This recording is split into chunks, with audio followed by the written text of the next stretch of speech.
कल हमने देखा कि माही अपने मॉम डैड को हॉस्पिटल से घर लाने की खुशी में उनके स्वागत की तैयारियों में जुटी थी। उधर एक धर्मगुरु अपने शिष्यों के संग एक रहस्यमय मणि की खोज में लग गया था, जो पिछले कुछ सालों से गायब थी। धर्मगुरु ने अपने चारों शिष्यों को मुंबई भेजा, जिन्हें एक जादुई पत्थर दिया गया था जो मणि के पास जाने से चमकता है। वो अलग अलग दिशाओं में खोज में निकल पड़े थे, लेकिन अभी तक कोई संकेत नहीं मिला था। इसी बीच माही अपने घर को सजा रही थी और अपनी बहन टीना का इंतजार कर रही थी, जो उसके मॉम डैड को हॉस्पिटल से लेकर घर आ रही थी। माही ने राहत की सांस ली, उसका चेहरा खुशी से खिल उठा। उसने जल्दी से बाकी तैयारी भी पूरी करनी शुरू कर दी थी, ताकि वे जब भी घर आए तो हर चीज बिल्कुल परफेक्ट हो। तभी दरवाजे की अचानक घंटी बजी। दोस्तों, आज के 201वें एपिसोड में आपका स्वागत है। अगर आपने सुकून एफएम चैनल को सब्सक्राइब नहीं किया है तो जल्दी से सब्सक्राइब कर लें। चलिए शुरू करते हैं कहानी। तभी अचानक दरवाजे की घंटी बजी। माही का दिल जोरों से धड़क उठा। ये उतावली होकर दरवाजे की ओर बढ़ी, सोचते हुए कि शायद टीना मॉम डैड को लेकर घर आ गई होगी। उसने जल्दी से दरवाजा खोला, लेकिन जैसे ही उसके सामने खड़े इंसान को उसने देखा, उसकी सांसें थम गई। सामने एक लंबा चौड़ा आदमी खड़ा था, हल्के भूरे रंग की जैकेट पहने हुए, बड़ी बड़ी आंखें और चेहरे पर अजीब सी मुस्कान। उसके हाथ में एक चमकता हुआ सिल्वर बॉक्स था। माही को एक पल के लिए डर लगा कि शायद ये कोई अनजान आदमी है जो किसी गलत इरादे से आया है। हाँ हाँ जी बोलिए, माही ने कांपती आवाज में कहा। आदमी ने हल्की मुस्कान के साथ उसे देखा और कहा, मैम, आपका ऑर्डर डिलीवर करने आया हूं। माही की आंखों में संदेह आ गया। उसने झट से कहा, लेकिन लेकिन मैंने तो कुछ ऑर्डर भी नहीं किया। आदमी ने सिर झुकाकर कहा, मैम, आपके घर में ही किसी ने ऑर्डर किया होगा, आप चाहें तो चेक कर सकती हैं। माही का माथा ठनक गया। उसका दिमाग तेजी से सोचने लगा। उसने सोचा कि जरूर कुछ गड़बड़ है। घर पर तो कोई ऐसा है ही नहीं जिसने ऑर्डर किया होगा। माही के दिमाग में तरह तरह के विचार दौड़ने लगे। ये कहीं आदमी उसे धोखा देने तो नहीं आया था? क्या ये सच में डिलीवरी बॉय है या फिर इसके इरादे कुछ और ही हैं? माही ने झिझकते हुए पूछा, आपके आपके पास ऑर्डर्स की डिटेल्स हैं? आदमी ने मुस्कान के साथ जेब से मोबाइल निकाला और उसमें कुछ देखने लगा। माही की आंखें उसके होठों की हरकत पर टिकी हुई थी। तभी अचानक घर की लाइट हल्के हल्के झिलमिलाने लगी। माही का दिल जोरों से धड़कने लगा। उसे लगा कि कुछ अजीब हो रहा है। आसपास की हलचल भी बढ़ गई थी। सड़क किनारे दो तीन लोग अंधेरे में खड़े थे। माही को ऐसा महसूस हो रहा था कि जैसे उसे कोई देख रहा हो। उसने तेजी से घर का दरवाजा थोड़ा और खोला, ताकि जरूरत पड़े तो वो अंदर भाग सके। मैम, ये देखिए। उस आदमी ने फोन की स्क्रीन माही की ओर घुमा दी और उसे मोबाइल में डिटेल्स को दिखाया। माही ने स्क्रीन पर नाम देखा, लेकिन वहां पर लिखा था, गिफ्ट फॉर माही। उसका दिमाग सुन पड़ गया। गिफ्ट? गिफ्ट किसने भेजा होगा? उसने घबराई हुई आवाज में पूछा। आदमी मुस्कुराया, लेकिन कोई जवाब नहीं दिया। उसने धीरे धीरे आगे बढ़कर चमकते हुए सिल्वर बॉक्स को माही के सामने खोल दिया। माही को कुछ लगा कि गड़बड़ है। उसने पीछे हटने की कोशिश भी की, लेकिन तभी एक कार तेजी से उसके घर के सामने आकर रुक गई। कार के ब्रेक में तीखी आवाज माही के कानों में गूंज उठी। उसने घबरा कर देखा। कार से एक लंबा स्मार्ट लड़का उतर गया। युवराज, माही ने चौंकते हुए कहा। युवराज मुस्कुराते हुए उसकी ओर बढ़ा और डिलीवरी बॉय को देखते हुए कहा, भाई, बहुत देर लगा दी तुमने। फिर वो माही की ओर मुड़ा और उसने कहा, माही, ये मॉम डैड के वेलकम के लिए एक छोटा सा गिफ्ट है जो मैंने मंगवाया था। माही की आंखें हैरानी से फैल गई। उसने डिलीवरी बॉय की ओर देखा, जिसने अब मुस्कुराते हुए बॉक्स खोल दिया। अंदर एक खूबसूरत केक था, जिस पर लिखा हुआ था, वेलकम होम मॉम डैड। माही की आंखों में आंसू आ गए। उसने गहरी सांस ली। उसके चेहरे पर राहत के भाव आ गए थे। उसने अपनी घबराहट को छुपाते हुए युवराज को देखा और मुस्कुरा कर कहा, ओह, तो ये केक है। मुझे तो सच में लगा कि कुछ गड़बड़ है। युवराज ने हंसते हुए कहा, तुम भी ना माही, हमेशा शक करने लगती हो। चलो अब इसे अंदर लेकर चलो और बाकी की तैयारी करते हैं। मॉम डैड अभी आ ही रहे होंगे। माही ने मुस्कुराते हुए केक की ओर देखा और फिर युवराज की आंखों में झांका। आज उसके दिल में एक अजीब सी हल्की खुशी उभर आई थी। उसने डिलीवरी बॉय को थैंक यू कहा और पैकेट लेकर अंदर चली गई। अब वो अपनी बेवजह घबराहट पर हंस रही थी, लेकिन कहीं ना कहीं उसके दिल में एक अनजाना सा डर अभी भी बना हुआ था। इधर जब चारों ओर खुशियों का माहौल था, तभी कपूर मैंशन के अंदर अंधेरा पसरा हुआ था। हर कोना सन्नाटे में डूबा हुआ था, जैसे वहां खुशियों की कोई जगह ही ना हो। अंजलि कपूर अपने कमरे में बिस्तर के पास जमीन पर बैठी थी। उसके बिखरे हुए बाल, चेहरे पर फैला काजल और आंखों के नीचे काले धब्बे इस बात के गवाह थे कि वह न जाने कितनी रातों से सोई नहीं थी। उसके चारों ओर शराब की महक फैली हुई थी और हाथ में पकड़ा हुआ खाली गिलास उसकी बेबसी की कहानी कह रहा था। उसका मन उलझनों से घिरा हुआ था। उसके पास बस एक आखिरी उम्मीद बची थी कि माही उसकी धमकियों से डरकर युवराज से तलाक ले ले। लेकिन उसकी यह उम्मीद धीरे धीरे दम तोड़ रही थी। वो अपने चाल में नाकाम होती जा रही थी। अंजलि ने राघव को खासतौर पर माही और युवराज पर नजर रखने के लिए भी लगा दिया था। राघव हर पल की खबर उसे दे रहा था। कब माही और युवराज मिले, कब उन्होंने एक दूसरे से बातें की, कब वे करीब आई। हर खबर अंजलि के अंदर जलन और गुस्से की आग को और भी भड़का रही थी। वो देख रही थी कि उसकी धमकियों का माही पर कोई असर नहीं हो रहा है। उल्टा माही और युवराज के रिश्ते तो पहले से भी ज्यादा मजबूत होते जा रहे थे। ऐसा कैसे हो सकता है? अंजलि ने खुद से बुदबुदाया। उसका दिल तेजी से धड़क रहा था। उसके हाथ में पकड़ी हल शराब की बोतल कांप रही थी। उसने गुस्से में बोतल को जमीन पर फेंक दिया, जिससे कमरे के शीशे के टूटने की आवाज आई। अंजलि के इस पागलपन को देखकर उसके पिता चिराग कपूर बेहद चिंतित थे। वो अपनी बेटी को इस हाल में और नहीं देख सकते थे। पहले ही युवराज ने उनका बिजनेस तबाह कर दिया था और अब उनकी बेटी भी बर्बादी की ओर बढ़ रही थी। चिराग ने गहरी सांस ली और अपने मन में एक निर्णय लिया। वो युवराज से बात करने का फैसला कर चुके थे। उन्हें पता था कि अगर उन्होंने समय रहते कुछ नहीं किया तो उनकी बेटी पूरी तरह से बर्बाद हो जाएगी। उन्होंने अपना फोन उठाया और युवराज का नंबर डायल किया। दूसरी तरफ से घंटी बज रही थी और चिराग की धड़कनें और भी तेज हो रही थी। क्या युवराज उसकी बात सुनेगा? क्या वो अंजलि को इस दर्द से निकाल पाएंगे, या फिर यह जंग और भी खतरनाक मोड़ लेने वाली थी? कमरे में फैली खामोशी के बीच अंजलि की आंखों में आंसू बह रहे थे। उसने अपना सिर अपने घुटनों में रख लिया और धीमे धीमे सिसकने लगी। उसे पता था कि वो हार रही है, लेकिन वो हार मानने वालों में से नहीं थी। वो युवराज को पाने के लिए किसी भी हद तक जाने के लिए तैयार हो अपने आप को कर रही थी, चाहे इसके लिए उसे कुछ भी क्यों न करना पड़े। उधर चौधरी हाउस की हल्की सी रौनक और गहरी शांति थी। माही और युवराज सोफे पर साथ में बैठे हुए थे। दोनों की नजरें बार बार घड़ी की ओर जा रही थी। माही के मॉम डैड का हॉस्पिटल से लौटने का समय भी हो गया था। दोनों ही बेसब्री से उनके आने का इंतजार कर रहे थे। युवराज ने हल्के से माही की हथेली को थाम रखा था। उसकी उंगलियों की गर्माहट उसे किसी अनकहे सुकून का एहसास करा रही थी। माही के चेहरे पर एक हल्की मुस्कान थी, लेकिन उसके भीतर एक अजीब सी बेचैनी भी थी। आखिरकार उसके माता पिता इतने दिनों के बाद घर लौट रहे थे।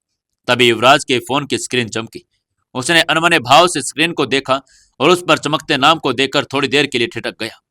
मिस्टर कपूर। युवराज का चेहरा हल्का सा सख्त हो गया। यह नाम देखते ही उसे आश्चर्य हुआ। इस वक्त चिराग कपूर का कॉल, क्योंकि उसने बिल्कुल भी उम्मीद नहीं की थी कि चिराग कपूर उसे कभी कॉल करेगा। उसे अजीब सा महसूस हुआ। उसने कुछ क्षण तो फोन को घूरा, फिर एक गहरी सांस लेकर कॉल अटेंड कर ही लिया। Hello mister Kapoor. युवराज की आवाज संयमित थी, लेकिन उसमें एक हल्की सी बेरुखी भी झलक रही थी। दूसरी तरफ से चिराग कपूर की भारी आवाज आई। युवराज, मुझे आपसे जरूरी बात करनी है। क्या हम दोनों मिल सकते हैं? अंजलि ने जो गलतियां की हैं उसके बारे में बात करनी है। युवराज ने चौंक कर माही की ओर देखा, जो भी उत्सुकता से उसकी ओर देख रही थी। युवराज के मन में ढेर सारे सवाल उमड़ने लगे। चिराग कपूर अचानक उससे मिलना क्यों चाहता था, और अब अंजलि के किए पर बात करने का मतलब भी क्या था? फिर भी उसने बिना कोई रिएक्शन के जवाब दिया। ठीक है मिस्टर कपूर, कल हम सुबह 10 बजे मिल सकते हैं, और अगर आपको बुरा ना लगे तो रूहानी कैफे कैसा रहेगा? रूहानी कैफे? ठीक है। चिराग कपूर ने कुछ पल के बाद चुप्पी के बाद कहा, फिर थोड़ी हिचकिचाहट के साथ आगे बोले। क्या आप अपनी वाइफ माही को भी लाकर आ सकते हैं? मैं उनसे भी कुछ बात करना चाहता हूं। युवराज ने एक नजर अपने बगल में बैठी माही पर डाली। माही पूरे ध्यान से उसकी तरफ ही देख रही थी। युवराज ने फोन थोड़ा नीचे किया और माही से कहा, माही, मिस्टर कपूर हमसे मिलना चाहते हैं, खासकर तुमसे भी। वे अंजलि की गलतियों के बारे में बात करना चाहते हैं। क्या तुम चलोगी? माही ने बिना झिझक के सिर हिलाया। हाँ, मुझे कोई आपत्ति नहीं, हम उनसे मिल सकते हैं। युवराज ने वापस फोन कान के लगाया और कहा, ठीक है मिस्टर कपूर, मैं और माही दोनों कल सुबह 10 बजे रूहानी कैफे पहुंच जाएंगे। चिराग की आवाज में राहत की झलक आ गई थी। थैंक यू मिस्टर युवराज। उसके बाद फोन कट गया। फोन कटते ही युवराज ने गहरी सांस ली और माही की ओर देखा। उसके चेहरे पर उत्सुकता थी, लेकिन हल्की चिंता भी झलक रही थी। कमरे में हल्की खामोशी छा गई। माही के माथे पर हल्की सी सिलवटें भी पड़ गई थी। उसने युवराज की तरफ देखकर कहा, तुम्हें क्या लगता है, मिस्टर कपूर हमसे क्यों मिलना चाहते हैं? युवराज ने कुछ पलों तक सोचा और फिर कहा, उनका कहना है कि अंजलि ने जो भी गलतियां की हैं उस पर बात करना चाहते हैं, और उन्होंने खास तौर पर तुम्हें भी बुलाया है। माही ने यह सुनते ही हल्की सी ठंडे सांस छोड़ी। उसके मन में ढेरों सवाल उमड़ने लगे थे। चिराग कपूर ने उसे क्यों बुलाया? क्या वो सच में कोई गंभीर बात करना चाहते थे या फिर कोई नई चाल थी? लेकिन उसने युवराज की आंखों में देखा और उसकी गंभीरता को समझते हुए धीरे से सिर हिला दिया। ठीक है, हम मिल लेंगे। क्या होगा अब आगे? क्या करेंगे मिस्टर कपूर युवराज और माही से मिलकर? जानने के लिए जुड़े रहिए अपनी इस कहानी बेमानी मोहब्बत के साथ। दोस्तों, कहानी को ज्यादा से ज्यादा शेयर करें और कमेंट करके हमें जरूर बताएं कि कहानी कैसी लग रही है, और वीडियो को लाइक जरूर कर दिया करो। दोस्तों 202वें एपिसोड में आपका स्वागत है। चलिए शुरू करते हैं कहानी। कपूर का फोन आने के बाद युवराज और माही अपने बातों में लगे हुए थे। तभी दरवाजे की घंटी एक बार फिर बजी। माही ने मुस्कुराते हुए युवराज की ओर देखा और खड़ी होकर पूजा की थाली उठा कर ले आई। उसकी आंखों में उत्साह था। उसने जल्दी से दरवाजे की ओर कदम बढ़ाए। जैसे ही दरवाजा खोला, सामने खड़े 4 लोगों को देखकर वो एक पल के लिए हैरान रह गई। उसके सामने टीना, यामिनी, यशवंत और शिवानी हीराचंदानी खड़े थे। माही की माँ यामिनी और पिता यशवंत व्हीलचेयर पर बैठे थे और उनके व्हीलचेयर के पीछे शिवानी खड़ी थी, जो उन्हें अंदर लाने में मदद कर रही थी। उनकी व्हीलचेयर को धक्का दे रही थी। माही एकदम शिवानी को देखने लगी। उसकी आंखों में अनगिनत सवाल थे, पर शब्द नहीं मिल रहे थे। उसकी उपस्थित अनएक्सपेक्टेड थी। उसने कभी नहीं सोचा कि शिवानी भी उसके माता पिता के स्वागत के लिए आएगी। माही को ऐसे अपने आप को देखकर शिवानी ने हल्के से चुटकी बजाई और मजाकिया लहजे में बोली, अब आरती शुरू करोगी या मुझे ऐसे ही घूरती रहोगे? जब अंकल आंटी ने मुझे अपनी बेटी मान लिया है, तो मैंने भी अपने फर्ज पूरे करने का सोचा है। तुम मुझे ऐसे क्यों देख रही हो? शिवानी की बात सुनकर सभी मुस्कुराने लगे। माही की आंखों में भी हल्की नमी आ गई थी, लेकिन उसने अपने जज्बातों को संभाला और झुककर अपने मॉम डैड की आरती उतारी। दीपक की लो यशवंत और यामिनी के चेहरे पर चमक बिखेर रही थी। उन्होंने खुशी खुशी अपने बेटे को आशीर्वाद दिया। माही ने झुककर दोनों के पैर छुए, फिर उन्हें धीरे धीरे घर के अंदर लेकर आने लगी। जैसे ही वे लोग अंदर पहुंचे, युवराज सामने आ गया। उनके चेहरे पर हल्की मुस्कान थी, लेकिन उसकी आंखों में गहरी भावनाएं झलक रही थी। माही के मोम डैड को देखकर वो तुरंत आगे बढ़ा और झुककर उनके चरण छू लिए। यशवंत ने उसके सिर पर हाथ रखा और बोले, खुश रहो बेटा। हम जानते हैं कि तुमने हमारी बेटी का हर हाल में साथ दिया है। यामिनी ने भी मुस्कुराते हुए कहा, तुम्हारे बिना माही इतनी हिम्मत नहीं जुटा पाती। युवराज ने बड़े ही विनम्र स्वभाव से सिर झुकाया और कहा, मॉम डैड, आप दोनों ठीक हो गए हैं और घर भी आ गए हैं। यही सबसे खुशी की बात है। हम सबने इस दिन का बहुत इंतजार किया है। यशवंत और यामिनी के चेहरे पर संतोष भरी मुस्कान आ गई। उन्हें अपनी बेटी का खुशहाल जिंदगी देखकर सुकून मिल रहा था। सभी खुशी के माहौल में घुल मिल गई, लेकिन एक इंसान था जो मन ही मन बेचैन था। शिवानी हीराचंदानी। जैसे ही उसने युवराज को देखा, उसका चेहरा थोड़ा गंभीर हो गया। उसके दिमाग में वो दिन घूमने लगा जब उसने युवराज को टीना के साथ होटल में देखा था। उस समय उसने सोचा था कि युवराज माही को धोखा दे रहा है। वो एक पल के लिए उलझ गई थी। उसके मन में सवालों की आंधी चलने लगी। क्या मुझे इस बारे में माही से बात करनी चाहिए? क्या मैं कुछ ज्यादा ही सोच रही हूँ? परंतु अगले ही पल उसने अपने विचारों को झटक दे दिया। उसने माही के चेहरे की खुशी देखी और फैसला किया कि अभी इस मुद्दे को उठाना सही नहीं होगा। हो सकता है कि मैं ही कुछ ज्यादा सोच रही हूँ, शिवानी ने अपने मन ही मन कहा, और उसने अपने भीतर की उथल पुथल को शांत कर लिया। बाकी लोगों के साथ खुशी में शामिल हो गई।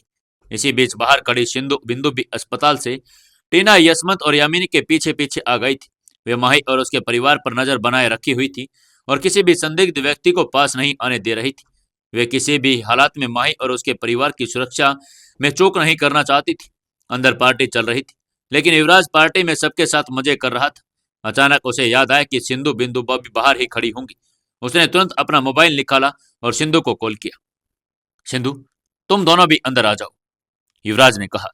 कुछ ही क्षणों में सिंधु और बिंदु भी अंदर आ गई। सीधे युवराज के पास पहुंची। जी सीनियर, बताइए क्या आदेश है? सिंधु ने गंभीरता से पूछा। युवराज हंसते हुए बोला, कोई आदेश वदाइश नहीं, बस तुम दोनों भी पार्टी का मजा लो। अब मैं यहाँ हूँ सबकी रक्षा करने के लिए। इतने में यशवंत और यामिनी की नजर सिंधु और बिंदु पर पड़ी। यशवंत ने हैरानी से पूछा, ये प्यारी सी बच्चियां कौन हैं? इससे पहले कि युवराज जवाब देता, माही ने मुस्कुराते हुए कहा, बाबा, ये कोई प्यारी और मासूम बच्चियां नहीं है, बल्कि खतरनाक बिल्लियां हैं। हम जब युवराज के इलाज के लिए आश्रम गए थे, तब ये दोनों वहां पर मिली थी। ये काव्या दीदी की शिष्याएं हैं, तो उनकी सेवा के लिए आई हैं। युवराज ने तुरंत आगे बढ़कर कहा, आज से ये सिर्फ काव्या दीदी की शिष्याएं नहीं, बल्कि यशवंत अंकल और यामिनी आंटी की भी सेवा करेंगे। जब तक वे पूरी तरह से ठीक नहीं हो जाते, ये दोनों उनकी देखभाल करेंगी और उनकी सुरक्षा भी करेंगी। सिंधु और बिंदु ने मुस्कुराते हुए कहा, जो आज्ञा सीनियर। उसके बाद माहौल और भी खुशनुमा हो गया। यशवंत और यामिनी ने युवराज द्वारा लाया हुआ ये केक काटा। सभी ने तालियों से उनका स्वागत किया और माही की आंखों से खुशी के आंसू छलक आए। माही और युवराज ने एक दूसरे को देखा और एक मोटी मुस्कान साझा की। टेना ने माही के कान में धीरे से कहा, माही, तुम्हारी दुनिया कितनी खूबसूरत हो गई है। माही ने मुस्कुराकर अपनी बहन का हाथ पकड़ लिया। सभी हंस पड़े, खुशियां मना रहे थे। इसी बीच यशवंत ने युवराज को अपने पास बुलाया और उसके कान में कुछ कहा। युवराज ने यशवंत की व्हीलचेयर को धक्का दिया और अपने साथ लेकर जाने लगा। चौधरी हाउस के पिछले गेट के बाहर वो लोग निकल गए और पीछे बने एक गोदाम में चले गए। ये जगह काफी दूर आ चुकी थी, जहां पर पार्टी चल रही थी। आज मैं तुम्हें कुछ दिखाना चाहता हूँ, यशवंत चौधरी ने कहा। फिर वो अपनी व्हीलचेयर पर आगे बढ़ते हुए उन्होंने एक बड़ी सी चीज से कपड़ा हटा दिया। उस कपड़े के नीचे एक हैंडल था। उन्होंने उस हैंडल को घुमाना शुरू किया। हैंडल घुमाते ही गोदाम की पिछली दीवार में से एक गुप्त दरवाजा खुलने लगा। कुछ ही क्षणों में वो दरवाजा पूरी तरह से खुल गया था। यशवंत ने युवराज को व्हीलचेयर अंदर लेकर जाने का इशारा किया। युवराज ने भी व्हीलचेयर को धक्का देकर अंदर लेकर जाना शुरू कर दिया। अंदर जाने पर युवराज ने देखा कि वहां कई सारे हैंडल लगे हुए थे। ये देखकर वो चौंक गया और हैरानी से यशवंत की ओर देखते हुए बोला, अंकल, ये सब क्या है। यशवंत ने मुस्कुराते हुए देखा और बारी बारी से 3 हैंडल घुमा दिए। अगले ही पल सामने से एक दरवाजा खुल गया। यह दरवाजा एक गुफा का था। अंधेरे में डूबी उस खुफिया गुफा में जैसे ही यशवंत चौधरी ने अपने व्हीलचेयर को आगे बढ़ाया, एक गहरी खामोशी चारों तरफ छा गई। युवराज ने लंबी सांस भरी और अपनी आंखों में उस रहस्यमय जगह का मुआयना करने लगा। दीवारों पर लगी प्राचीन नक्काशियां और बारीकी से गढ़ी गई आकृतियों को देखकर वो समझ गया कि एक सिर्फ साधारण तहखाना नहीं था, बल्कि ये चौधरी परिवार को एक बहुत ही पुरानी और गुप्त विरासत से संजोकर रखा हुआ था। यशवंत ने अपनी हथेली से दीवार पर बने एक छोटे से हैंडल को घुमाया, जिससे आगे का एक और दरवाजा खुल गया। यह दरवाजा किसी अज्ञात शक्ति के प्रभाव में था, क्योंकि यह बिना किसी अतिरिक्त प्रयास के धीरे धीरे अपनी जगह से हटता चला गया। जैसे ही दरवाजा पूरी तरह से खुला, अंदर का नजारा देखकर युवराज के पैरों तले की जमीन खिसक गई। यह एक विशाल कक्ष था, जिसकी दीवारें शुद्ध सोने से बनाई गई थी। चारों तरफ से अलमारियों में अनगिनत हीरे जवाहरात, दुर्लभ रत्न और बेशकीमती आभूषण रखे थे। कमरे में बीचों बीच एक पुराना किंतु मजबूत लकड़ी का संदूक भी रखा था, जिस पर सुंदर कारीगरी भी की गई थी। युवराज यशवंत की व्हीलचेयर को धकेलते हुए अंदर ले गया। अंदर दाखिल होते ही दरवाजा अपने आप बंद हो गया और अंदर की लाइटें जल उठी। यशवंत ने अपनी उंगलियों से उस संदूक को सहलाया और मुस्कुराते हुए बोले, युवराज, ये वही धरोहर है जो पीढ़ी दर पीढ़ी हमारे परिवार में संजो कर रखी गई है। ये सिर्फ दौलत नहीं है, ये हमारी पहचान है, हमारी विरासत है। युवराज अभी तक इस पूरी स्थिति को समझने की कोशिश कर रहा था। उसे अब तक किसी फिल्मी कहानी जैसा लग रहा था। उसने धीरे से यशवंत की ओर देखा और पूछा, लेकिन डैड, आपने मुझे ये सब क्यों दिखाया? ये तो चौधरी परिवार की संपत्ति है, फिर इसमें मेरा क्या भूमिका हो सकती है? यशवंत चौधरी ने युवराज को इस जगह पर इसलिए लेकर आया था क्योंकि उन्हें अब युवराज पर पूरा भरोसा हो चुका था। यशवंत ने गहरी सांस ली और गंभीरता से बोले, क्योंकि तुम सिर्फ हमारे परिवार के सदस्य नहीं, बल्कि मेरे लिए मेरे अपने बेटे के जैसे हो। मैंने जीवन भर में बहुत कुछ देखा है, बहुत लोगों पर विश्वास किया, लेकिन अंत में यह समझ आया कि हर कोई इस दौलत का हकदार नहीं होता। यह सिर्फ उसे ही मिलनी चाहिए जो इसे संभालने की काबिलियत रखता हो। और मुझे यकीन है कि तुम और माही इस विरासत के सच्चे उत्तराधिकारी हो। युवराज की आंखों में संकोच था। उसने अपने चारों ओर एक नजर डाली और फिर कहा, डैड, ये सब वाकई अनमोल है, लेकिन मुझे इसकी कोई जरूरत नहीं। आपके प्यार और स्नेह ने मेरे बढ़कर इससे और भी क्या हो सकता है। मेरे लिए माही का साथ और आपका आशीर्वाद ही सबसे बड़ी दौलत है। यशवंत ने मुस्कुराते हुए युवराज की बात सुनी और धीरे से उसके कंधे पर हाथ रखा। बेटा, दौलत की चाहत हर किसी में होती है, लेकिन सच्चा इंसान वही होता है जो इसे संभाल सके, न कि इसके लोभ में पड़ जाए। मुझे तुम पर गर्व है कि तुमने अपनी नीयत साफ रखी, लेकिन यह सिर्फ धन दौलत नहीं, ये हमारी जिम्मेदारी है। यह सिर्फ तुम्हारे लिए नहीं, बल्कि आने वाली पीढ़ियों के लिए भी एक धरोहर है। युवराज ने कुछ पल सोचकर फिर कहा, अगर ये जिम्मेदारी है तो मैं इसे निभाने के लिए तैयार हूं, लेकिन एक शर्त पर। यह दौलत किसी जरूरतमंद की मदद के लिए भी इस्तेमाल की जाएगी। मैं चाहता हूं कि इसका कुछ हिस्सा समाज सेवा के लिए काम आए। यशवंत की आंखों में गर्व छलक आया। उन्होंने युवराज के सिर पर हाथ फेरा और कहा, यही सोच तो तुम्हें दूसरे से अलग बनाती है बेटा। तुम्हारी यही सोच चौधरी परिवार का असली सम्मान है। इसके बाद यशवंत ने एक और हैंडल घुमाया, जिसमें से एक अलग सेफ खुल गई। उसमें कुछ प्राचीन दस्तावेज और परिवार के कुछ ऐतिहासिक प्रतीक रखे हुए थे। उन्होंने युवराज को उन दस्तावेजों के बारे में बताया और कहा, यह सबूत है कि हमारे पूर्वज किस तरह से इस विरासत को बचाते आए हैं। ये सिर्फ सोना चांदी की खान नहीं, ये हमारे परिवारों की मूल्यों की अमानत भी है। युवराज ने उन कागजात को ध्यान से देखा और कहा, बाबा, हम इसे हमेशा सुरक्षित रखेंगे। ये हमारी जिम्मेदारी है और मैं इसे पूरी निष्ठा से निभाऊंगा। क्या होगा अब आगे? क्या कोई लोग इनकी तिजोरी में और इनकी इस विरासत पर भी सेंध मारने की कोशिश करेंगे? जानने के लिए जुड़े रहिए अपने इस कहानी बेमानी मोहब्बत के साथ। दोस्तों, 203वें एपिसोड में आपका स्वागत है। चलिए शुरू करते हैं कहानी। युवराज ने उन कागज को ध्यान से देखा, फिर यशवंत की ओर देखकर कहा, बाबा, हम इसे हमेशा सुरक्षित रखेंगे। ये हमारी जिम्मेदारी है और मैं इसे पूरी निष्ठा से निभाऊंगा। यशवंत यह सुनकर संतुष्टि की मुस्कान के साथ आगे बढ़े और एक और छोटे से कमरे की ओर इशारा किया। कमरे का दरवाजा खोलते ही वहां की दम घोटू गंध और भीगी हुई दीवारें युवराज को महसूस हुई। यह स्थान पुराने जमाने का प्रतीत हो रहा था, जहां बहुत कम लोगों को आना जाना होता था। युवराज ने चारों ओर नजर दौड़ाई। यह जगह काफी रहस्यमयी थी। यशवंत ने दीवार के एक कोने में लगे छोटे से बटन को दबा दिया। जैसे ही उन्होंने ऐसा किया, सामने एक और दरवाजा धीरे धीरे खुलने लगा। युवराज ने गौर से देखा तो ये एक और गुप्त कक्ष था। एक छोटे से कमरे में एक भारी भरकम अलमारी रखी हुई थी। यशवंत ने अपनी कांपती हुई उंगलियों से उस अलमारी का दरवाजा खोला और अंदर से एक चमकता हुआ हीरा निकला। उस हीरे को देखते ही युवराज की आंखों में एक अजीब सी चमक आ गई। ये कोई साधारण हीरा नहीं था। ये उस घने अंधेरे में भी वो खुद ब खुद रोशनी फैला रहा था। उसकी सफेदी आज भी मानो किसी ने उसे अभी अभी तराश कर रखा हो। लेकिन जो चीज सबसे अलग थी, वो थी उस हीरे पर बनी एक विशेष आकृति। वो आकृति किसी जानवर की आंखों जैसी प्रतीत हो रही थी। हालांकि ये साधारण चिन्ह था, फिर भी युवराज को ऐसा लग रहा था मानो वो आंखों जिंदा हो जाएंगी और उसे घूरने लगेंगी। युवराज के मन में कई प्रश्न उमड़ने लगे। ये हीरा इतना महत्वपूर्ण क्यों है? इसकी खासियत क्या है? और ये किसी आंखों जैसा क्यों दिख रहा है? यशवंत ने हीरे को हल्के से छुआ और गंभीर स्वर में बोले, युवराज, मुझसे एक वादा करो। युवराज ने तुरंत उत्तर दिया, जी डैड, आप जो भी कहेंगे मैं उसे मरते दम तक निभाऊंगा।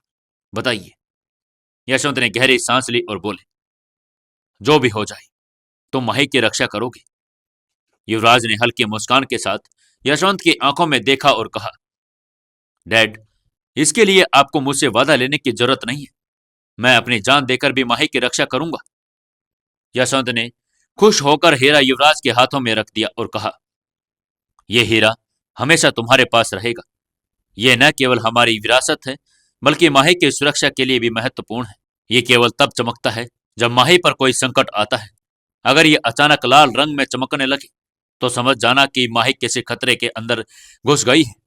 युवराज ने हीरे को हाथ में कसकर पकड़ लिया और अपने दिल के पास रख लिया। लेकिन तभी एक अजीब घटना घटी और हीरा अचानक लाल रंग में चमकने लगा।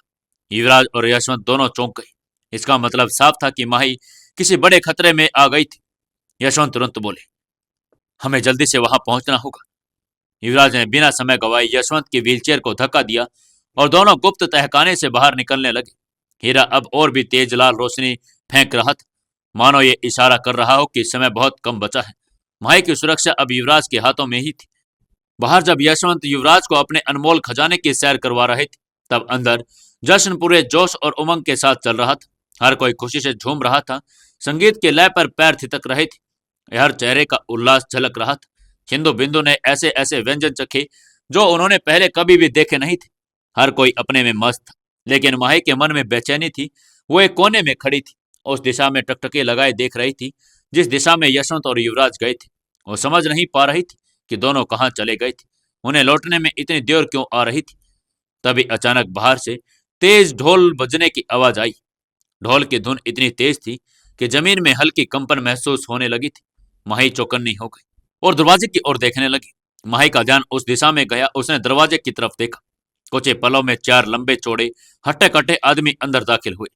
उन्होंने शेर के मुखौटे पहन रखे थे। उनमें से एक ने अपने हाथ में एक बड़ा सा ढोल टांगा हुआ था, जिससे वो पूरे जोश से बजा रहा था। बाकी 3 के हाथों में चमकते हुए लाल रंग के पत्थर थे, जो एक अजीब सी रोशनी छोड़ रहे थे। चारों को देखकर वहां मौजूद सभी लोग घबरा गए। तभी उन्होंने अपने मुखौटे उतारे और खुला चेहरा सामने आ गया। वह 4 वही रहस्यमयी लोग थे जो पिछली रात अपने गुरु की आज्ञा से मुंबई आ गए थे। उन्होंने वहां मौजूद लोगों की ओर देखा और फिर ध्यान से सबका निरीक्षण करने लगे। अचानक उनके पत्थर और अधिक चमकने लगे जो वे माही के करीब करीब आ रहे थे। उनमें से एक की नजर माही के गले में लटके हुए एक पेंडेंट पर पड़ी। वो पेंडेंट भी पत्थर की तरह चमक रहा था। उसकी आंखें चमक उठी। यह वही मणि थी जिसकी तलाश उनके धर्म गुरु को थी। अब यह मणि चौधरी परिवार के पास थी और माही के गले में झूल रही थी। यह मणि बिहार के एक रहस्यमयी धीर समुदाय की थी जो इसे केवल अपनी देवी को ही प्रदान करते थे। माही के पास इसका होना इस बात का संकेत था कि या तो वह स्वयं कोई देवीय शक्ति थी या कोई अनहोनी शक्ति। इस रहस्य को केवल उसके धर्मगुरु ही सुलझा सकते थे। चारों व्यक्ति माही की ओर बढ़ने लगे, लेकिन तभी बिंदु और सिंधु बीच में आ गई। रुको, कौन हो तुम लोग? बिंदु ने सख्त लहजे में पूछा। उनमें से एक आदमी ठाक लगाकर हंसा और बोला, हमें बस इस लड़के से काम है, हट जाओ रास्ते से। बिंदु और सिंधु ने हटने का इनकार कर दिया, लेकिन उनमें से एक ने भी इतनी जोर से उसको मुक्का मारा कि वे दर्द से कराहते हुए जमीन पर गिर पड़ी। उनकी हालत इतनी खराब हो गई कि वे खड़ी भी नहीं हो पा रही थी। शिवानी और टीना ने यह सब देखा तो वो डर गई। यामिनी की व्हीलचेयर को कसकर उसने पकड़ लिया और माही का गुस्सा भड़क चुका था। जैसे उनमें से एक आदमी ने माही का हाथ पकड़ने की कोशिश की तो माही ने बिजली की तेजी से उसके गर्दन पर कड़ा प्रहार कर दिया। वो आदमी वहीं पर जम गया, जैसे किसी ने उसे स्थिर कर दिया हो। बचे हुए तीनों उसकी ताकत देखकर दंग रह गई थी। यामिनी और शिवानी भी माही का ये रूप देखकर चौंक गई थी। टीना थोड़ी सहज थी क्योंकि उसने पहले भी माही को लड़ते हुए देख लिया था, लेकिन अब उन अजनबियों को समझ आ गया था कि माही को इस तरह पकड़ना आसान नहीं होगा। ये लड़की आम नहीं है, उनमें से एक आदमी फुसफुसाया। लेकिन इससे पहले कि माही और कुछ कर पाती, उन तीनों ने जल्दी से अपने मुखौटे फिर से पहन लिए और हॉल में एक अजीब सी गैस छोड़ दी। गैस इतनी तेज थी कि कुछ ही सेकंड में सभी लोग बेहोश होने लगे। माही ने खुद को संभालने की कोशिश की, लेकिन उसकी आंखों के सामने अंधेरा छाने लगा था। वो भी जमीन पर गिर पड़ी। उन चारों नकाबपोशों ने माही को उठाया और वहां से तेजी से निकल गई। उनके पीछे हॉल में बेहोशी की चपेट में आए हुए लोग पड़े थे। किसी को कुछ पता ही नहीं चला कि इतनी देर में हो क्या गया था, लेकिन माही का अपहरण हो चुका था। जैसे ही यशवंत और युवराज वहां पर पहुंचे, उन्होंने चारों को देखा। कमरे का दृश्य भयावह था। चारों ओर सन्नाटा पसरा हुआ था। जमीन पर बेहोश पड़े लोगों की स्थिति बेहद चिंताजनक लग रही थी। दीपक की मंद रोशनी में कमरे का धुंधलापन और भी रहस्यमय लग रहा था। युवराज की सांसें तेज हो गई। उसका दिल जोरों जोरों से धड़कने शुरू कर दिया था। उसने तेजी से एक जग उठाया जिसमें पानी भरा हुआ था। पहले बिंदु सिंधु के चेहरों पर छींटे मारे और उनके चेहरे पर ठंडे पानी की बूंदें गिरते ही उन्होंने अपनी पलकों को धीरे धीरे खोला। उनका चेहरा भय और ग्लानि से भरा हुआ था। बिंदु और सिंधु जैसे ही होश में आई वे घबरा हुई गई। उनकी आंखों में आंसू उमड़ पड़े और वे कांपते होठों से युवराज के सामने हाथ जोड़कर खड़ी हो गई। उनकी आंखों में पछतावा स्पष्ट दिखाई दे रहा था। हमें माफ कर दीजिए सीनियर, बिंदु ने कांपती आवाज में कहा। सिंधु ने भी गहरे सांस लेते हुए कहा, हम हम माही दीदी की रक्षा नहीं कर पाए, हमें माफ कर दीजिए सीनियर। युवराज का चेहरा कठोर हो गया, लेकिन उसकी आंखों में एक अलग ही दृढ़ निश्चय झलक रहा था। उसने उनके कांपते हाथों को अपने मजबूत हाथों के नीचे किया और धीमे स्वर में कहा, कोई बात नहीं, तुम लोग चिंता मत करो। जब तक मैं जिंदा हूं माही को कुछ नहीं होगा। मैं उसे बचाने के लिए किसी भी हद तक जाऊंगा। युवराज की आवाज में एक दृढ़ संकल्प था। उसके चेहरे पर कठोर रेखाएं एक योद्धा की तरह आ गई थी। वो गुस्से में अपनी मुट्ठियां भींच रहा था और सांसें लगातार तेज हो रही थी। उसकी आंखों में माही के लिए चिंता और स्नेह स्पष्ट दिखाई दे रहा था। यशवंत ने गहरी सांस लेते हुए पूरे सीन को देखा। उनके चेहरे पर चिंता की लकीरें आ गई थी। उन्होंने व्हीलचेयर को आगे बढ़ाते हुए अभी तक होश में नहीं आई यामिनी, टीना और शिवानी की तरफ देखा। उन्होंने भी पानी के छींटे मारे जिससे वह धीरे धीरे होश में आने लगी। जैसे ही शिवानी ने आंखें खोली, उसका चेहरा डर और चिंता से भर गया था। वो कांपते हुए बोली, उन्होंने उन्होंने माही को किडनैप कर लिया है। हम कुछ नहीं कर पाए। वे बहुत ताकतवर थे और हम हम बेबस थे। टेना ने अपना सिर थाम लिया। उसे अभी भी पूरी तरह से होश नहीं आया था, लेकिन उसकी आंखों में भी डर साफ दिखाई दे रहा था। यामिनी ने यशवंत को उन लोगों के बारे में और उनके हुलिये के बारे में बताया। यशवंत ने गहरी सांस लेते हुए कहा, अपने माथे पर शिकन डाली और धीरे से बोले, मैं समझ गया। ये वही समुदाय के लोग थे और ये काम उन्हीं का है। युवराज ने गहरी सांस ली और अपनी मुट्ठी भींच ली। उसकी आंखों में आक्रोश उमड़ पड़ा था। उसके अंदर एक आग जल रही थी। उसके मन में सिर्फ एक ही विचार घूम रहा था, माही को हर हाल में बचाना। यामिनी जो अब तक चुपचाप सब कुछ देख रही थी, उसकी आंखों में भी चिंता थी। उसने कांपते स्वर में कहा, अगर वे लोग माही को ले गए तो वे उसे कहां लेकर जा सकते हैं? हमें क्या करना होगा? यशवंत ने अपनी आंखें बंद की। कुछ पलों तक चुप रहे और फिर बोले, धीर समुदाय के लोग किसी सामान्य स्थान पर नहीं जाते। वो लोग बिहार के गांव में रहते हैं। वहां तक पहुंचना आसान नहीं होगा। क्या होगा अब आगे? क्या युवराज वहां तक पहुंचकर माही को बचा लेगा? क्या धर्मगुरु उसको पहले ही नष्ट कर देंगे? जानने के लिए जुड़े रहिए अपनी इस कहानी बेमानी मोहब्बत के साथ। दोस्तों, कहानी को ज्यादा से ज्यादा शेयर करें। जल्दी से 1000 सब्सक्राइबर पूरे करवा दो। 1000 सब्सक्राइबर होते ही मैं आपके लिए नई कहानी लेकर आ रहा हूं। और ये कहानी बहुत ही शानदार है। सीओ वाइफ के ऊपर आधारित है। एक ऐसी वाइफ जो सीओ है और उसका पति वहां उसी की कंपनी में नौकरी करता है। ये कहानी बहुत ही जबरदस्त होने वाली है। तो इसलिए जल्दी से जल्दी जाइए अपने दोस्तों से अपना सुकून एफएम चैनल सब्सक्राइब करवाइए और 1000 सब्सक्राइबर पूरे करवा दीजिए। और जो मेरे दोस्त हर रोज करवाते हैं, वो उनमें से नौशाद अली जी हैं और हमारे सुरेश मेहरा जी हैं फतेहाबाद से। वो लोगों का बहुत बहुत धन्यवाद। अगर आप लोग भी ऐसे ही मेहनत करेंगे तो हमारे 2-4 दिन में 1000 सब्सक्राइबर पूरे हो जाएंगे। और कमेंट करके जरूर बताते रहें। जो भी सब्सक्राइब करवाता है कमेंट करें, अगली वीडियो में उनका नाम लिया जाएगा। दोस्तों, 204वें एपिसोड में आपका स्वागत है। चलिए शुरू करते हैं कहानी। यशवंत ने अपनी आंखें बंद की। कुछ पलों तक चुप रहे, फिर एक गहरी सांस लेते हुए बोले, धीर समुदाय के लोग किसी सामान्य स्थान पर नहीं जाते। वे बिहार के गोंडा जिले के एक छोटे से गांव में रहते हैं। वहां तक पहुंचना आसान भी नहीं होगा। युवराज और अन्य सभी ने अब पूरी तरह से होश में आ चुके थे, लेकिन उनके चेहरे पर चिंता और डर आ गया था। माहौल पूरी तरह से गंभीर हो चुका था। माही के अचानक गायब होने से सभी स्तब्ध थे। यशवंत की बातें सुनकर युवराज के माथे पर शिकन आ गई। उसकी मुट्ठियां कस गई और आंखों में एक अजीब सी बेचैनी साफ झलकने लगी। युवराज ने बेचैनी से पूछा, डैड, ये धीर समुदाय कौन है और वो लोग माही को क्यों ले गए? यशवंत ने गहरी सांस ली, मानो पुराने समय की यादों उनके मस्तिष्क में उमड़ पड़ी हो। उन्होंने अपनी नजरें युवराज पर टिका दी और कहना शुरू किया, युवराज, ये धीर समुदाय है। बिहार के गोंडा जिले के एक छोटे से गांव में रहने वाले लोग। मुझे मेरी माँ और नाना ने बताया था कि नाना के परिवार यानी गायकवाड़ परिवार का इस समुदाय से बहुत पुराना रिश्ता रहा है। मेरे नाना दशरथ गायकवाड़ एक समय में एक मणि के संरक्षक थे। उन्होंने इस मणि को बहुत ही संभाल कर रखा था, क्योंकि यह केवल एक पत्थर नहीं बल्कि एक शक्ति का प्रतीक थी। लेकिन समस्या तब पैदा हुई जब मेरी माँ अभिलाषा गायकवाड़ अविवाहित होने के बावजूद गर्भवती हो गई थी। युवराज और बाकी सभी की आंखें आश्चर्य में फैल गई। यशवंत ने आगे कहना जारी रखा, मेरे नाना को इस खबर से बहुत बड़ा झटका लगा। धीर समुदाय के नियमों के अनुसार कोई भी औरत बिना ब्याह के मां नहीं बन सकती थी, और यदि ऐसा होता तो इसे बहुत बड़ा अपशगुन माना जाता। ऐसे में दशरथ गायकवाड़ को बहुत जल्दी फैसला लेना पड़ा। समाज का दबाव बढ़ता जा रहा था और मेरी माँ की इज्जत भी दांव पर थी। मजबूरन मेरे नाना ने मेरी माँ की शादी चौधरी परिवार में करवा दी। युवराज को अब कहानी की गंभीरता का एहसास होने लगा था।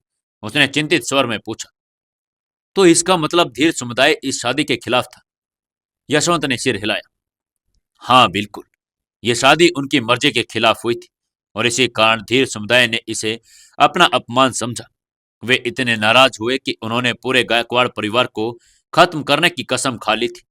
दशरथ गायकवाड़ को इस बात का एहसास हो गया था धीर समुदाय कितनी खतरनाक शक्ति रखता है। उन्होंने अपनी बेटी यानी मेरी माँ को सबसे दूर भेज दिया और अपनी पहचान छुपा ली। लेकिन समस्या यहीं खत्म नहीं हुई।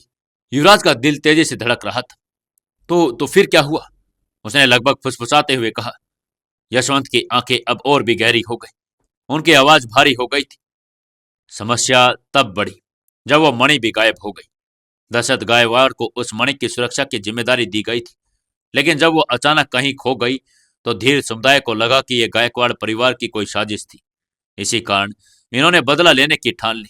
वो बच्चा जिसे मेरी माँ ने जन्म दिया था, यानी मैं, उनका सबसे बड़ा निशाना बन गया। लेकिन मैं बच गया और अपने परिवार के साथ चौधरी परिवार में बच गया। सबकी आंखें और भी ज्यादा डर और जिज्ञासा से भर गई थी। यशवंत की बातें सुनकर सभी के रोंगटे खड़े हो गए थे। सिंधु और बिंदु के चेहरे पर अपराध बोध झलक रहा था। युवराज की आंखों में एक नई ज्वाला जल उठी थी। उसमें माही के प्रति चिंता और प्यार स्पष्ट दिखाई दे रहा था। शिवानी और टीना अब भी स्तब्ध खड़ी थी। यामिनी, जो अब तक अपनी व्हीलचेयर को पकड़े खामोश थी, वो बोली, इसका मतलब ये कि माही का धीर समुदाय से कोई संबंध हो सकता है। उसने घबराई हुई नजरों में यशवंत की ओर देखकर कहा। यशवंत ने सिर हिलाया। हाँ, यही सबसे बड़ा कारण है कि धीर समुदाय ने माही को ले जाने की हिम्मत की। उनके हिसाब से या तो माही देवी का अवतार है या फिर कोई अभिशापित आत्मा। इस सत्य को जानने के लिए उसे वे अपने गुरु के पास ले गए होंगे, लेकिन यह तय है कि वे उसे इतनी आसानी से नहीं छोड़ेंगे। युवराज की मुट्ठियां और भी अधिक कस गई। उसकी सांसें भारी हो गई थी। उसकी आंखों में गुस्सा, चिंता, मजबूरी एक साथ नजर आ रही थी। उसने एक पल को सोचा और फिर दृढ़ता से बोला, तो हमें बिहार जाना होगा। हमें धीर समुदाय के गांव तक पहुंचना होगा और माही को वापस लाना होगा, किसी भी कीमत पर। यशवंत ने युवराज की आंखों में झांका, जहां एक अटूट संकल्प जल रहा था। उन्होंने हल्की मुस्कान के साथ कहा, अगर तुमने ठान लिया है तो मैं भी तुम्हारे साथ हूं, लेकिन यह रास्ता आसान नहीं होगा युवराज। वहां पहुंचना और वहां से माही को सही सलामत निकाल लाना, यह एक असंभव मिशन जैसा है। युवराज ने एक लंबी सांस ली और गंभीर स्वर में कहा, चाहे जो भी हो जाए, मैं माही को वापस लेकर आऊंगा। कमरे का अजीब सा सन्नाटे के अंदर भर गया। सभी के चेहरे पर डर और चिंता, एक अनकही बेचैनी भी झलक रही थी। यशवंत की बातों ने सभी को झकझोर कर रख दिया था। युवराज ने गहरी सांस ली। उसकी आंखों में एक दृढ़ निश्चय आ गया था। मैं बिहार जा रहा हूं, युवराज ने ठोस स्वर में कहा। सभी ने उसकी ओर देखा। उसकी आंखों में जुनून और चिंता का मिश्रण था। वो किसी भी हाल में माही को बचाना चाहता था। युवराज ने बिना कोई समय गवाए अपनी कार की चाबी उठाई और तेजी से चौधरी हाउस के मुख्य दरवाजे की ओर बढ़ गया। उसकी हर चाल में एक दृढ़ संकल्प था, जैसे वो किसी अटूट व्रत की पूर्ति के लिए निकल रहा हो। जैसे वो अपनी कार के पास पहुंचा, उसने अपनी जेब में पड़े उस हीरे को निकाल लिया जो यशवंत ने उसको दिया था। हीरा हल्की हल्की नीली रोशनी बिखेर रहा था, जैसे वो भी युवराज की राह दिखाने के लिए तैयार था। वो अपनी गाड़ी में जा बैठा। उसने उस हीरे को कार के डैशबोर्ड पर रख दिया और एक गहरी सांस लेते हुए कार स्टार्ट की। जैसे उसने गाड़ी स्टार्ट की, हीरे में हल्की सी चमक उभर आई। शायद ये मुझे सही रास्ता दिखाएगा, युवराज ने खुद से बुदबुदाया। उसने अपने फोन का नेविगेशन ऑन किया और बिहार के गोंडा जिले की लोकेशन सेट कर ली। 600 किलोमीटर से ज्यादा की दूरी थी और युवराज को यह सफर जल्द से जल्द तय करना था। वो गियर शिफ्ट पर गाड़ी आगे बढ़ाने ही वाला था। अचानक उसकी आंखों के सामने माही की तस्वीर उभर आई, डरी हुई और बेबस। नहीं, नहीं माही, मैं तुम्हें कुछ भी नहीं होने दूंगा। युवराज के होठों में यह शब्द खुद ब खुद फिसल गए। उसने गाड़ी को आगे बढ़ा दिया। गाड़ी की हेडलाइट अंधेरे को चीरती हुई आगे बढ़ रही थी। रास्ता लंबा था, लेकिन युवराज के मन में सिर्फ एक ही बात थी, माही को बचाना है। उसने गाड़ी की स्पीड बढ़ा दी। रात के अंधेरे में हाईवे पर उसकी गाड़ी तूफान की तरह दौड़ रही थी। रोड लाइट्स की हल्की चमक उसकी कार के शीशों पर पड़ रही थी। गाड़ी के अंदर रेडियो धीमी आवाज में बज रहा था, लेकिन युवराज का ध्यान पूरी तरह से सड़क और हीरे की चमक पर था। उसकी आंखों में गहरी बेचैनी भी थी। जैसे जैसे वो बिहार की ओर बढ़ रहा था, उसका दिल तेजी से धड़क रहा था। धीर समुदाय, बिहार का गोंडा जिला, क्या सच में वो लोग इतने खतरनाक हैं? युवराज के दिमाग में यशवंत की बातें गूंज रही थी। जैसे जैसे आगे गाड़ी बढ़ रही थी, युवराज के दिमाग में बीते पल कौंध रहे थे। उसे याद आया कि माही जब पहली बार उसके जीवन में आई थी, तो वो कितनी मासूम और चंचल थी। उसकी मुस्कान दुनिया की सबसे खूबसूरत चीज थी, लेकिन आज वो किसी अनजान खतरे के साए में पड़ गई थी। अगर उसे कुछ हो गया तो मैं कभी खुद को माफ नहीं कर पाऊंगा। उसके हाथों की पकड़ स्टीयरिंग पर और मजबूत हो गई। उसने गाड़ी की स्पीड 140 पर कर दी थी। रात का दूसरा पहर आ गया। सड़क पर इक्का दुक्का गाड़ियां थी और हल्की हल्की ठंडक भी थी, लेकिन युवराज को अपने शरीर में आग सी जलती हुई महसूस हो रही थी। वो हर एक सेकंड बेचैनी में अपने फोन के नेविगेशन को देखता और फिर सड़क पर नजर गड़ा देता। सड़क सुनसान थी और बस कभी कभी कोई ट्रक और बस के पास से गुजर जाती। अचानक हीरे में फिर से हल्की चमक आई। युवराज ने गहरी सांस ली और अपनी गाड़ी की रफ्तार थोड़ी और बढ़ा दी। सुबह होते होते वो लगभग पास बिहार के बॉर्डर पर आ गया था। उसने एक ढाबे पर गाड़ी रोक ली और पानी के कुछ छींटे अपने चेहरे पर मारे। उसकी आंखों में रात भर न सोने की थकान थी, लेकिन उसके इरादे अब भी मजबूत थे। अभी और सफर बाकी है, पहले मुझे माही का पता लगाना होगा, उसने खुद से कहा और फिर गाड़ी में बैठकर आगे बढ़ गया। हर मोड़ पर एक नया रहस्य उसका इंतजार कर रहा था, लेकिन युवराज अब पूरा तैयार हो गया था। सड़कें सुनसान थी, हल्की ठंडी हवा कार की खिड़कियों से अंदर आ रही थी। युवराज की आंखें सड़क पर टिकी, लेकिन उसके मन में एक ही सवाल घूम रहा था, क्या वो सही रास्ते पर जा रहा है? डैशबोर्ड पर रखा वो हीरा हल्की नीली चमक बिखेर रहा था। हीरे की चमक और भी तेज हो गई। यह संकेत था कि वो सही दिशा में आगे जा रहा है। जैसे ही युवराज एक पुराने पुल के पास पहुंचा, अचानक कार के सामने एक लंबा सा साया आया। उसने झटके से ब्रेक लगाई, गाड़ी रुक गई। लेकिन जब सामने देखा तो वहां पर कोई नहीं था।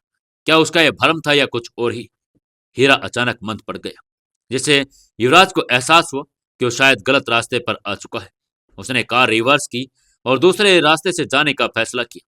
जैसे ही उसने सही मोड़ लिया, हीरे की चमक फिर से तेज हो गई। ये सिर्फ एक पत्थर नहीं, ये सच में मुझे रास्ता ही दिखा रहा है, युवराज ने खुद से कहा और आगे बढ़ता गया। गाड़ी एक सुनसान गांव से होकर गुजर रही थी। सड़क के दोनों ओर बड़े बड़े पेड़ थे, जिनकी टहनियां अजीब तरीके से हिल रही थी, मानो किसी ने उन्हें छूकर हिलाया हो। तभी अचानक हीरे की रोशनी एकदम भड़क उठी। युवराज ने कार रोक दी और चारों तरफ नजर दौड़ाई। सड़क के किनारे एक पुराना टूटा फूटा कुआं पड़ा था, जिसके पास एक बुजुर्ग खड़ा था। इतने में ही वो गाड़ी के पास आ गया और उसने आते ही कहा, बेटा, रात में यहां कोई नहीं रुकता, ये जगह सुरक्षित नहीं है। युवराज कुछ बोलता उससे ही पहले बुजुर्ग हवा में गायब हो गया। ये क्या था? युवराज का शरीर ठंडा पड़ने लगा था। उसे समझ ही नहीं आ रहा था कि ये सब क्या हो रहा है। लेकिन जैसे ही उसने कार आगे बढ़ाई, हीरे की चमक फिर से हल्की होने लगी। नहीं, इसका मतलब है कि मुझे यहां कुछ करना होगा। युवराज कार से उतरा, उस पुराने कुएं की तरफ बढ़ गया। कुएं के पानी में झांकते हुए उसे एक धुंधली परछाई दिखी। वो पीछे हट गया, तभी अचानक हवा में एक फुसफुसाहट गूंजी, ध्यान से आगे बढ़ो, तुम्हारी परीक्षा शुरू हो चुकी है। युवराज का दिल तेजी से धड़कने लगा। उसने तुरंत गाड़ी स्टार्ट की और वहां से आगे बढ़ा। कुछ दूर जाने के बाद अचानक हीरे की रोशनी एकदम से सफेद हो गई। एक पुराने पीपल के पेड़ के पास जाकर वो ठहर गई। युवराज समझ गया था कि उसे अब रास्ते में ही जाना था। अब यह सफर आसान नहीं था। हर मोड़ पर कोई न कोई रहस्य था, लेकिन युवराज तैयार था। उसे बस माही को बचाना था, किसी भी कीमत पर। क्या होगा आगे? क्या युवराज सही समय पर पहुंच पाएगा? क्या धीर समुदाय उसे वहां पहुंचने देगा? जानने के लिए जुड़े रहिए अपनी इस कहानी बेमानी मोहब्बत के साथ। दोस्तों, 205वें एपिसोड में आपका स्वागत है। चलिए शुरू करते हैं कहानी। युवराज माही को ढूंढने की पूरी कोशिश कर रहा था। वो आगे बढ़ता ही जा रहा था, लेकिन अभी तक माही की कोई सटीक जानकारी नहीं मिल पाई थी। वो जिंदा रहते हुए भी अपने आप को मरा हुआ महसूस कर पा रहा था, क्योंकि माही की कोई भी मदद नहीं कर रहा था। उसकी आंखों में बस एक ही सवाल था, क्यों क्यों हम दोनों को कभी चैन नहीं मिलता? युवराज आसमान की ओर देखते हुए बुदबुदाया। माही को ढूंढते हुए उसे लगभग शाम होने को आ गई थी। पूरी रात और दिन में माही को ढूंढता फिर रहा था। हीरा, जो अब तक हल्की नीली रोशनी दे रहा था, वो सफेद हो चुका था। युवराज आगे बढ़ता ही जा रहा था। जब वो थोड़ा और आगे बढ़ा, अचानक हीरा लाल हो गया। युवराज को समझ आ गया कि माही कहीं आसपास ही है। उधर वो चारों भी माही को लेकर अपने गुरु के सामने पहुंच गए थे। माही अभी भी बेहोश थी। उन्होंने पूरा हाल अपने गुरु को बताया कि कैसे वो लोग माही को किडनैप करके लाकर आए हैं, और वो पेंडेंट अब भी माही के गले में ही मौजूद था। उनके गुरु ने आंखें बंद की, कुछ पल सोचा और फिर गुस्से में बोले, तुम लोगों ने इतने छोटे से काम को इतना वक्त लगा दिया, और सबसे बड़ा अपराध ये कि तुम लोगों ने उस परिवार के लोगों को जिंदा छोड़ दिया। अब बेशर्मों की तरह मुझे अपना चेहरा दिखा रहे हो। भगवान तुम्हें कभी माफ नहीं करने वाला। तुमने उसके गुनहगारों को जिंदा छोड़ा है। तुम सब पापी हो। भगवान तुम्हें कभी माफ नहीं करेगा। ये सुनते ही उन चारों के चेहरे का रंग उड़ गया, लेकिन वो लोग अपने गुरु के सामने कुछ कहने की हिम्मत नहीं जुटा पाए रहे थे। उन्होंने कुछ नहीं कहा, बस हाथ जोड़कर अपने गुरु के सामने सिर झुकाकर खड़े हो गए। इतने में गुरु को न जाने क्या सूझा। उन्होंने अचानक अपना दायां हाथ उठाया और एक पल में चारों की चीख गूंज उठी और वे वहीं पर जमीन पर ढेर हो गए। उनका शरीर तड़प कर शांत हो गया था। गुरु ने बाकी शिष्यों को बुलाकर आदेश दिया, इनके शरीर को यहां से बाहर फेंक दो। और बाकी तैयारियों में लग जाओ। आज की रात हमारी सिद्धि की रात होगी। उसके शरीर को बाहर निकलवा दिया गया। रात हो चुकी थी और उनके आश्रम में नगाड़ों के बजने की आवाज आने लगी। वहीं चौराहों पर एक बड़ा सा खंबा खड़ा था और उसी खंबे से एक लड़की को बांध दिया गया था। आग के पास होने की वजह से उस लड़की की चमड़ी का रंग बदल चुका था। उसके शरीर पर घाव के निशान थे। उसकी चमड़ी नीली पड़ चुकी थी। उसकी आंखें खुल गई और वो इधर उधर देखने लगी, लेकिन उसे समझ नहीं आ रहा था कि वो कहाँ थी। उसे दर्द हो रहा था और वह बंधे होने की वजह से हिल भी नहीं पा रही थी। देवी बाकी लड़कियों से अलग है ना? इतने में उस गुरु ने नीचे खड़े लोगों की तरफ देखते हुए कहा, हमारे देवता कितने सालों से इस मौके का इंतजार कर रहे थे। हमारे श्रद्धालु कितने सालों से इस दिन का इंतजार कर रहे थे। जैसे ही आज की ही हमारी बलि पूरी हो जाएगी, उसके बाद हम सभी आजाद हो जाएंगे। मुक्ति मिल जाएगी हमें। हमारे भगवान हमें हर मुसीबत से छुटकारा दे देंगे और धीर समुदाय पूरी दुनिया पर राज करेगा। इतना कहते ही गुरु ठहाका मारकर हंस पड़ा। इसके साथ ही वहां बज रहे ढोल की आवाज और भी तेज हो गई। ढोल के साथ साथ उसके पास खड़े लोग तेजी से नाचने लगे। बस 15 मिनट और, उसके बाद हम बलि चढ़ा देंगे, उस सफेद दाढ़ी वाले आदमी ने कहा। दो लोग उस खंबे के पास आकर खड़े हो गए जिससे वो लड़की बंधी हुई थी। उन लोगों ने काले कपड़े पहने हुए थे और वे अपने हाथों में जलते हुए मशाले पकड़े हुए थे। वो लड़की कोई और नहीं, वो माही ही थी। वो दोनों ही माही के पास आकर खड़े हो गए थे। माही को अचानक से किसी चीज का एहसास हुआ। उसकी आंखों में आंसू आने लगे और वो आजाद होने के लिए कसमसाने लगी, लेकिन उसका हर एक प्रयास बेकार जा रहा था। वो समझ गई थी कि अगर उसने कुछ नहीं किया तो कोई भी उसे नहीं बचा पाएगा। वो इधर उधर देखने लगी और बचने का कोई रास्ता ढूंढ रही थी, लेकिन उसे कोई भी रास्ता नहीं मिल रहा था। वो दो आदमी उसकी रस्सियां जलाने के लिए तैयार खड़े थे। जैसे ही रस्सी जलती, वो सामने लगी हुई धधकती आग में गिरकर बुरी तरह से झुलस जाने वाली थी। माइक की आंखों के सामने उसके मॉम डैड और युवराज का चेहरा घूमने लगा। ऐसे हालात में उनके लिए उसका प्यार और भी ज्यादा बढ़ गया था। युवराज, मैं तुमसे बहुत प्यार करती हूँ। अगर आज मैं बच नहीं पाई तो अगले जन्म में हम जरूर एक साथ होंगे, माही ने अचानक से कहा। उसकी आवाज में किसी तरह का डर और दुख तो नहीं था, बल्कि वो ये बात बहुत ही प्यार से कह रही थी। युवराज, तुम सुन रहे हो ना? तुम मेरी बात को सुन पा रहे हो ना? माही ने आंखें बंद करके कहा। उसने अपने बंधे हुए पैर पर उस खंबे को मारना शुरू कर दिया। वो उस खंबे को एक साइड की तरफ से तोड़ना देना चाहती थी, क्योंकि अगर वो सीधा टूटा तो वो आग में गिर सकती थी। माही ने अपनी पूरी ताकत लगाते हुए उस पर अपने पैर मारती रही। वो उम्मीद नहीं छोड़ना चाहती थी। अगर अगर मैंने कुछ नहीं किया तो कोई मुझे नहीं बचा पाएगा। उसने पूरी ताकत लगाकर वार किया। अगले ही पल वो खंबा टूटकर नीचे गिर गया। जैसे ही वो नीचे गिरी, जोर जोर से हंसने लगी। जैसे ही सभी ने ये दृश्य देखा, उनकी आंखें खुली की खुली रह गई। आज तक उनकी किसी भी बलि में ऐसा नहीं हुआ था कि लड़की बीच में खुलकर नीचे गिर गई हो। नगाड़े वाले ने नगाड़ा बजाना बंद कर दिया। ये अपशगुन हो गया। जल्दी से इस लड़की को पकड़ो, हमारे पास बहुत कम समय है, धर्मगुरु ने चिल्लाते हुए कहा। और जैसे ही उनके आदेश पर 10-12 लोग माही की ओर दौड़े। माही ने जमीन पर पड़ा जलता हुआ मशाल देखा और उसके पैर अभी भी बंधे हुए थे, लेकिन उसके हाथ अब आजाद थे। उसने झपटकर मशाल को उठाया और पूरे बल से दौड़ते हुए एक व्यक्ति के चेहरे पर दे मारी। आह! वो आदमी जलते हुए मशाल की चोट से नीचे गिर पड़ा और उसका चेहरा जल गया था। बाकी 10-11 लोग भी अब माही को घेर चुके थे। माही ने झटपट अपनी रस्सियां खोली और अपने पैर को आजाद कर लिया। उसने घुटनों और हाथों को भी जरा सी झिझक नहीं थी, जैसे कोई योद्धा युद्ध के लिए पूरी तरह से तैयार हो गया था।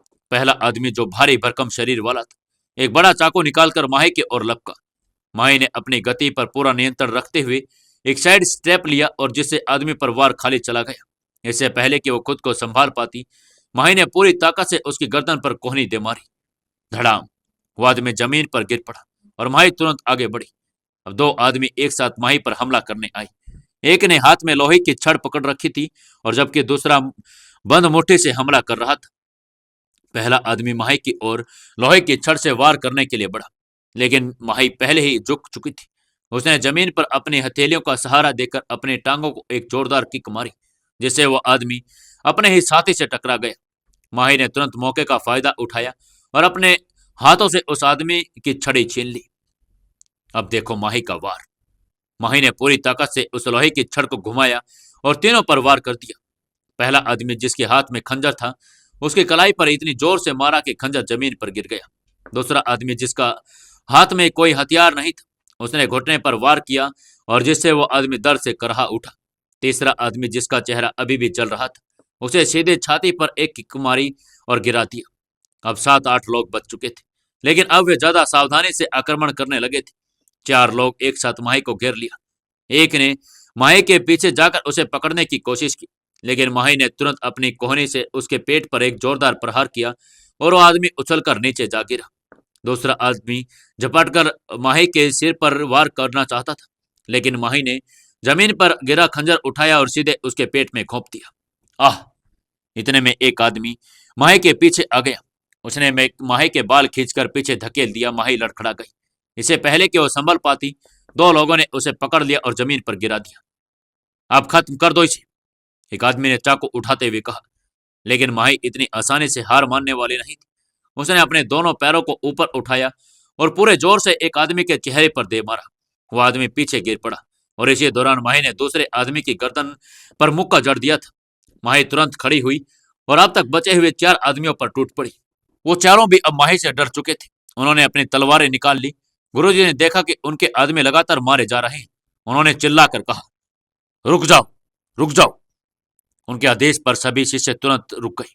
कुछ घायलों ने कराहते हुए जमीन पर पड़े पड़े गुरुजी की ओर देखा। माही भी वहीं पर खड़ी थी। उनकी सांसें तेज चल रही थी, लेकिन उसकी आंखों में अब भी वही चमक थी। गुरु ने उसकी ओर देखा और धीमे धीमे कदम बढ़ाने शुरू किए। तू कोई साधारण लड़की नहीं हो सकती। तेरा जन्म कुछ बड़ा करने के लिए हुआ है। माही ने गहरी सांस ली और अपने भीतर के गुस्से को नियंत्रित करने की कोशिश की, लेकिन तभी उसकी नजर चौराहे पर एक विशाल लोहे के हाथी के सिर पर पड़ी, जो वहां सजावट के रूप में रखा गया था।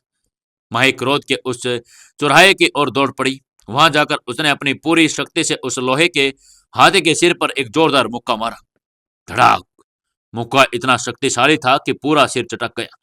दांतों की पट्टियां जोर जोर से चरमराने लगी और पूरा सिर चूर चूर होकर बिखर गया। सभी लोग हक्के बक्के रह गए। गुरुजी के शिष्यों की भीड़ में हलचल मच गई। ये लड़की कौन है? इतनी शक्ति किसी इंसान में नहीं हो सकती। ये देवी का अवतार है। तभी दूर से एक गहरी गर्जना गूंजी। आश्रम का असली विशाल हाथी धीरे धीरे चौराहे की ओर बढ़ रहा था। उसकी चाल शाही थी और उसकी आंखों में अजीब सा तेज था। माही ने पलटकर देखा। वह हाथी माही के पास आया और एक क्षण के लिए उसे देखा। फिर उसने धीरे धीरे अपना सिर झुकाया और घुटनों के बल बैठ गया। पूरी सभा में सन्नाटा छा गया। गुरुजी अभी तक क्रोध में थे, अब उनका चेहरा भय और श्रद्धा से भर गया था। वो धीरे धीरे अपने घुटनों पर बैठ गए और अपने शिष्यों की ओर मुड़कर बोले, देवी मां के आगे झुको। सभी लोग अविश्वास में थे, लेकिन गुरु के आदेश की अवहेलना कोई कर नहीं सकता था। एक एक करके सभी शिष्य घुटनों के बल बैठकर सिर झुकाने लगे। पूरा वातावरण बदल चुका था। माही अब भी वहीं पर खड़ी थी। उसकी आंखों में अब शांति थी। गुस्सों का कोई नामो निशान भी नहीं था। गुरुजी ने सिर झुकाकर कहा, हमें क्षमा कर दो देवी। हम अंधकार में जी रहे थे, लेकिन आपने हमें प्रकाश दिखा दिया। क्या माही इन लोगों को माफ कर पाएगी? क्या होगा आगे जानने के लिए जुड़े रहिए अपनी इस कहानी बेमानी मोहब्बत के साथ। दोस्तों, कहानी को ज्यादा से ज्यादा शेयर करें और कमेंट करके जरूर बताएं कि कहानी कैसी लगती है, और वीडियो को लाइक जरूर कर दें।